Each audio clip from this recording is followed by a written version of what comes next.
Buenos días todavía. Soy el alumno Martínez Pacheco Francisco del grupo 12B7 para la materia de cálculo de varias variables.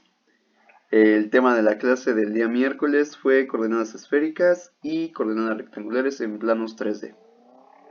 Bueno, para dar una breve introducción, las coordenadas esféricas sirven para ubicar objetos en un plano tridimensional como lo es nuestra realidad. Se distingue fácilmente de un plano bidimensional, obviamente, por sus tres dimensiones: un desplazamiento en el eje Z, un desplazamiento en el eje Y y un desplazamiento en el eje X. Entonces, teniendo un punto de interés, nosotros encontramos dos maneras de reportar nuestra posición o la posición del objeto de interés. Entonces, vamos a hacer aquí un personaje que nos va a ayudar para ejemplificar un poquito más esto de las coordenadas esféricas.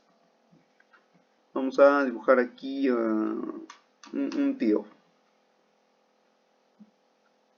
Aquí su cabeza, su cuerpo, bracitos y unas piernas. Sí, una pierna aquí. Y ya. Bueno, entonces supongo que este personaje está en un punto P. Supongo que aquí es el punto P, es nuestro punto de interés. Ahora, ¿cómo vamos a determinar la posición de este personaje con coordenadas esféricas? Bueno, tomando en cuenta que de nuestro origen al punto P hay una distancia que se llame R, vamos a dibujar una línea recta que se llame R. Vamos a suponer que está aquí en su cabeza, porque no me deja dibujarlo en la parte de abajo. Bueno, entonces esta distancia de nuestro origen hasta nuestro punto de interés, que es el personaje P, es equivalente a un módulo o R. R es la distancia total de esta cuerda, esta escalera, como quiera verse. Entonces, con este dato no es suficiente para reportar la posición de nuestro objeto, porque esta misma distancia pudiera estar por debajo del plano, en otra dirección, en otro ángulo, o ser paralela a alguno de los ejes que tenemos aquí. Lo cual no es el caso. Nuestro personaje sí tiene una elevación en Z y se encuentra en el cuadrante 1. Como es un dibujo bidimensional, no se percibe muy bien la posición de nuestro objeto, pero más adelante lo vamos a demostrar. Entonces, ¿qué necesitamos para que nuestro reporte de coordenada esté completo? El primer paso es dar un ángulo respecto al eje Z, que es el que tenemos aquí arriba, el que va hacia arriba del plano, por debajo del plano. Este ángulo es de respecto a Z, a nuestro módulo. Y este ángulo puede llamarse con la letra que usted quiera o identificarse con la letra que usted quiera. En nuestro caso va a ser el ángulo θ1. Listo. Entonces, el ángulo del eje Z a nuestro módulo o distancia R es igual a θ1. Y vamos a decir que vale pi tercios.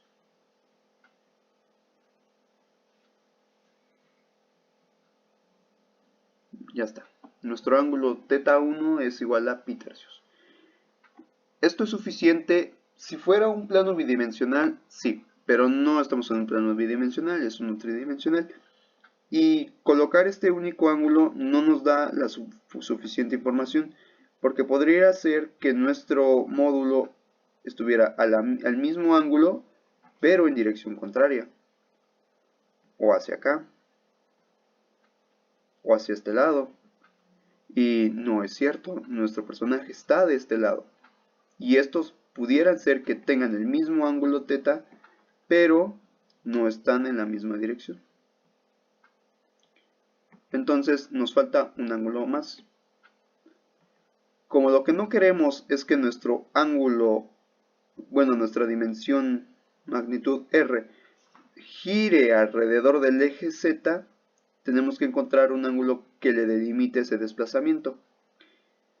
Suponga entonces que el ángulo R proyecta una sombra en el suelo del plano XY. Ahí está, esta línea. Esta línea es una proyección en el suelo de la magnitud R. Esta proyección de la magnitud R tiene la misma elevación que la que tiene nuestro punto de interés. ¿Qué quiere decir esto? Que al tener la misma elevación se forma un triángulo rectángulo. En este caso nosotros vamos a tener un ángulo de 90 grados aquí.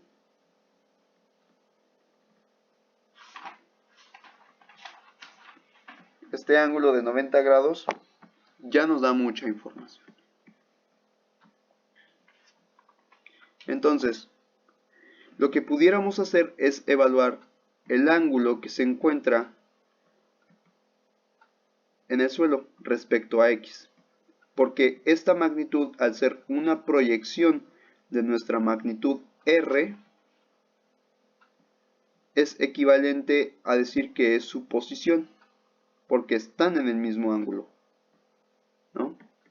Entonces, para calcular este ángulo respecto a X, basta con recordar lo que se hizo para las coordenadas polares. Y a este ángulo lo vamos a llamar ángulo Φ1. Y vamos a decir que vale de pi cuartos.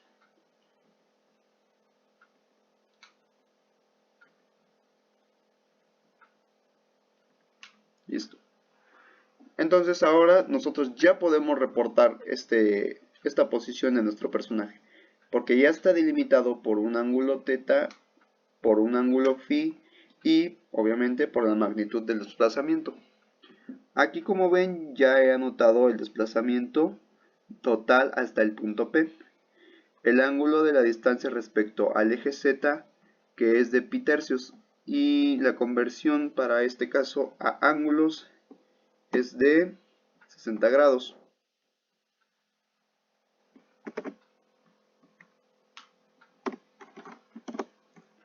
Y para pi cuartos sigue siendo de 45 grados.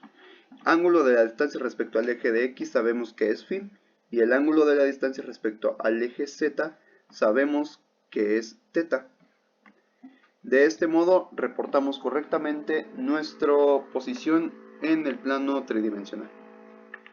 Pero no es la única forma de reportar nuestra posición, sino que también se puede hacer por coordenadas rectangulares, como tenemos aquí en el título.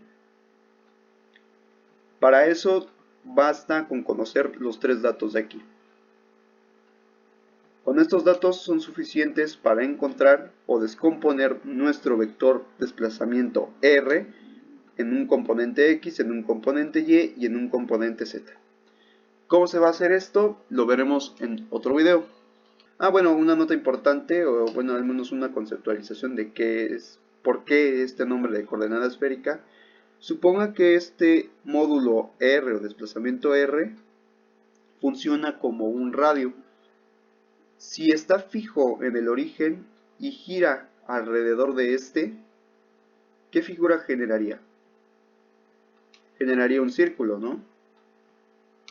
Bueno, eso sería en un plano bidimensional, pero en un plano tridimensional cubriría áreas iguales para cualquier dirección X, Y o Z. Entonces lo que nos generaría sería una esfera. Es por eso que recibe el nombre de coordenadas esféricas. Y eso sí sería todo.